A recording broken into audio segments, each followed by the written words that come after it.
Over the weekend, there was a giant Star Trek convention in Las Vegas. And of course, that's the one they do every single year.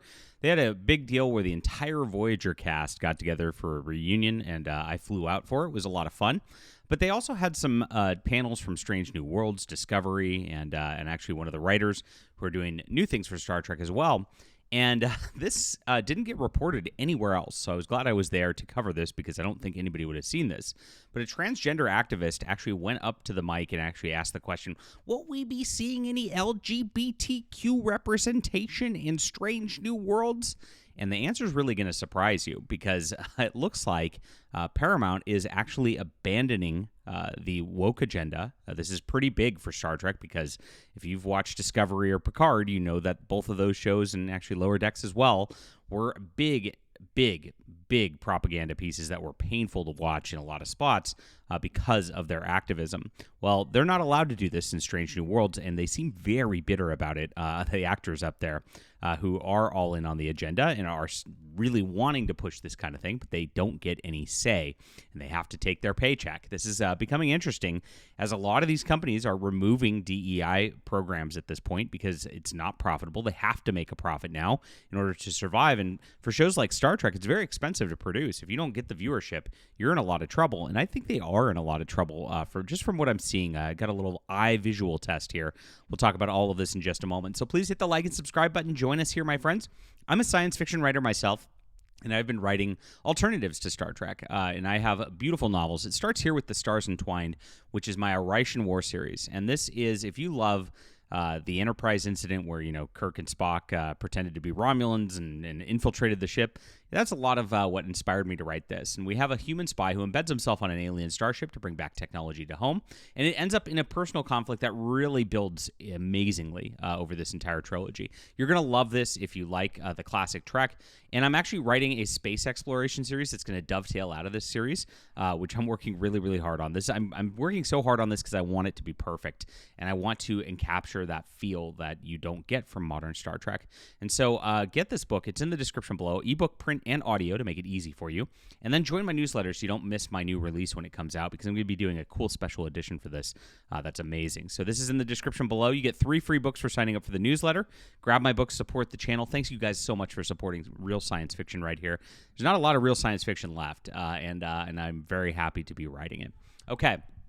So, yes, I went to this panel with Celia Rose Gooding, Jess Bush, who was Christine Chappell, also was there. And the guy who plays Scotty, who I don't remember his name. And very sad. The panel was pretty half empty in the room. Nobody cares about the Strange New Worlds actors. And I would say that, it might be more for Anson Mount or Ethan Peck as Spock, right? For those guys, because they are, Pike and Spock, right? But Nurse Chapel, I think, is really if there's a third star of the show, I mean, it's really her. I mean, she's gotten a lot of airtime compared to everybody else. And so very shocking to see that there were not that many people there. And so they started asking questions, of course, as they do in these panels. And like I said, it's a bad situation for the show that if they can't fill up the room for the current show that's on, for some of the stars of the show that are on, when Riker got in that room, though, I mean, it was packed. When the Voyager crew got in the room, it was packed. When Scott Bakula got in there, it was packed. So there's a problem with modern Trek where people are not interested. They're not connecting with this show. Strange New Worlds, out of what's been aired in the Kurtzman modern era, is frankly the best of it. It is the only one that's really watchable all the way through because they have abandoned any of those nonsense, trying to push all this agenda into everything.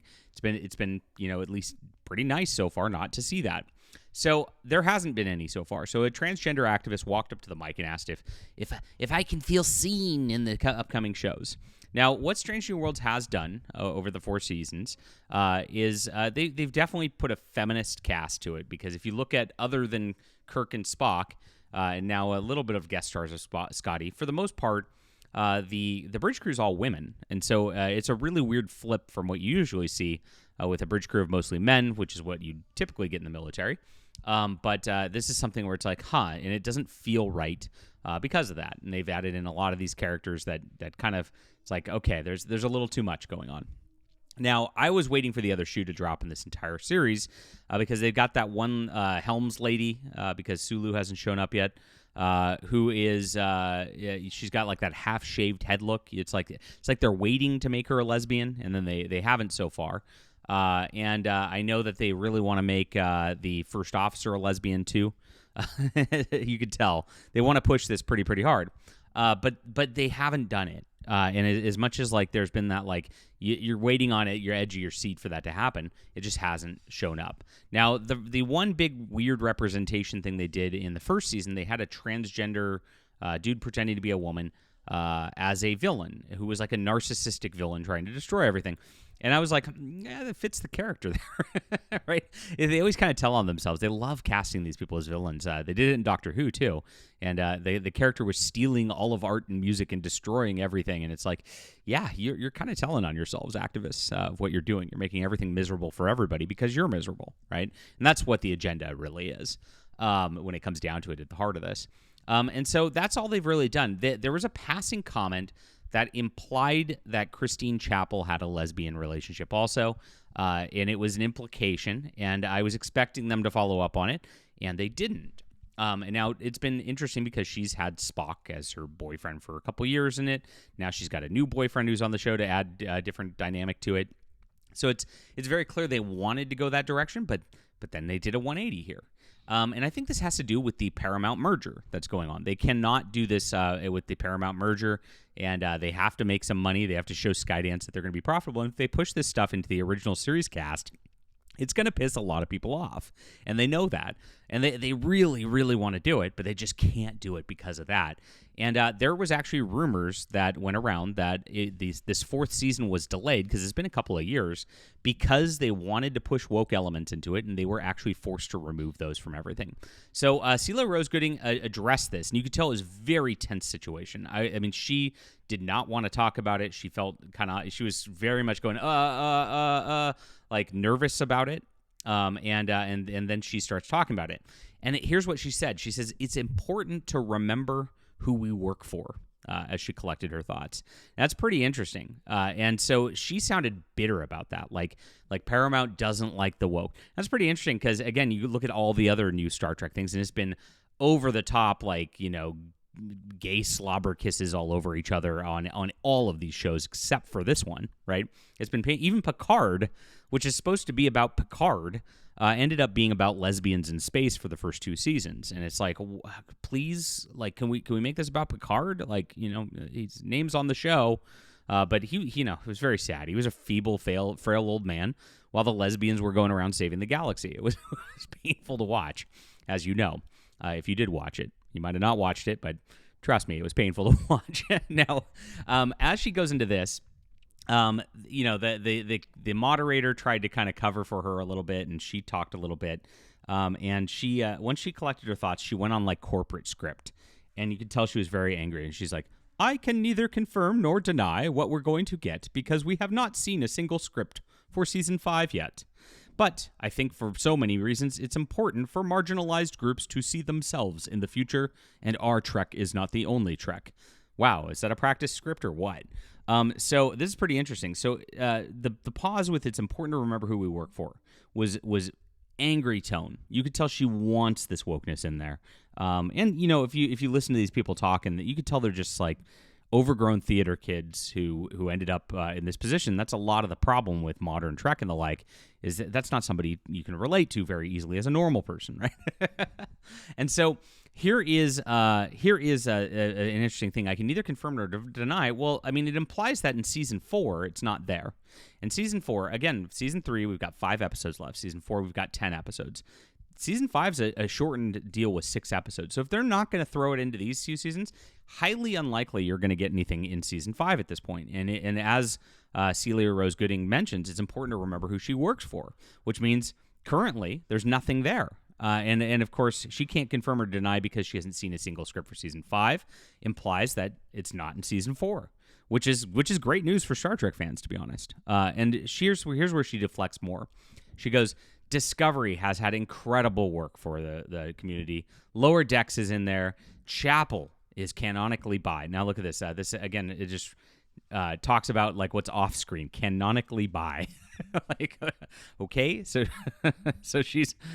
but not really on screen, so that's a good thing. And so while on our show, I believe we have a lot more work to do.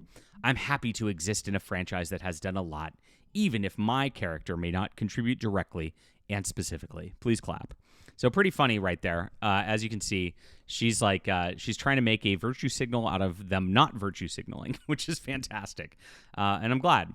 And so the woman, of course, the moderator stepped in to cover for her. He's like, "You're a queer woman, and that's got to be something to set unto itself. That it doesn't matter if you're a queer playing a straight character." Now, that's pretty interesting because this is quite the word salad right here. Now remember, they always like own voices. If you're not a Native American, you can't play a Native American, or that's racist. If you're a white male, you're not allowed to write about black cultures because that's racist, right? They always have to do that with own voices. But if she plays a straight character, and it shows there's no values here outside of their agenda, right? It's totally fine, right? Isn't that cultural appropriation right there? Yeah, you'd think so. So I didn't know what was the deal with it because I don't know anything about this lady. But when I went onto Google AI, she calls herself a gray asexual. I have no idea what a gray asexual is, and I'm not looking it up. I don't want that in my search history. So you guys can tell me in the comments down below if you know what that means. Oh my gosh, what a rabbit hole that is. And she uses she, they pronouns, whatever that means too. And so that's where it goes. I think that people use the she, they to try to virtue signal, but it's like, I'm still obviously a woman, right? And so it's, but they want to be a part of that so badly because it was such a social pressure for a while. So the guy continued, yeah, even if she's not whatever she is, it doesn't matter. That's the key point, right? Thank you very much. So yes, confirmation, she's not gay. None of it's going to be happening. And even if it's not, it doesn't matter. This is what they were saying to assuage this. And I love it because it was very uncomfortable. You could tell this means that it's not in the show. Uhura herself is dating this dude who is the brother of the shaved head lady. Again, they all look like theater kids, so it's like kind of weird, but whatever. It's just doesn't feel like a galaxy far away. I know I'm swapping the franchises here, but it is what it is. So this is interesting. So you can rest assured that at least through season 4, we're not going to get any of this stuff. And with 6 episodes after, I don't think it's going to be happening either, because they have to make a profit. They have to show Skydance with the merger that things are going better for Star Trek, that they're not wasting their investment, because this Star Trek, like if it's done right, is a cash cow.